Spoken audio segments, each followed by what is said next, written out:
Յունաքամ լինող Ուկրաինայի բնակիչների ամենամոտ հանգրվանը Եվրոպան է։ Միլիոնավոր ուկրաինացի փախստականներ ապրում ու աշխատում են այնտեղ։ Չնայած մերթընդմերթ համացանցում տարածվող տեսանյութերին, որոնցում ասվում է, թե եվրոպացիները չեն ուզում իրենց երկրում սլավոններին տեղ տալ, ընտրություններն ու դրանց արդյունքներն այլ բան են հուշում։ Ամենաթարմ օրինակը թերևս Հունգարիայում Օրբանի վստահության քվեճ ստանալն է։ Չի կարելի ասել, թե մարդիկ ընտրել են ռուսամետության եւ Ուկրաինային պաշտպանելու միջև, բայց միանշանակ է, որ հունգարացիները կողմ են քվեարկել Եվրոպայի վարած քաղաքական գծին։ Ունենք մի գործիք, որով հնարավոր է ժողովրդի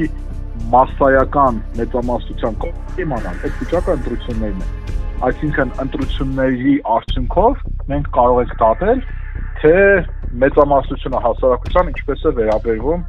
ռուս-ուկրաինական պատերազմը եւ մասնավորապես Եվրոպայի ակտիվ տնտեսական դերին այդ պատերազմում։ Ֆրիդրիխ Մերցը, որ եկավ Գերմանիայում իշխանության, հավասար կամ ավելի դաժան գծի կողմնակից էր,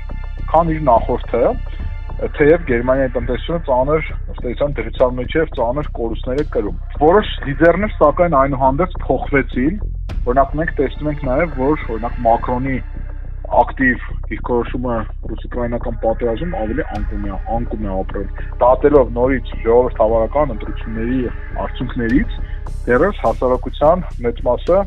այս կամ այն կերպ աջակցում է այս պատերազմին։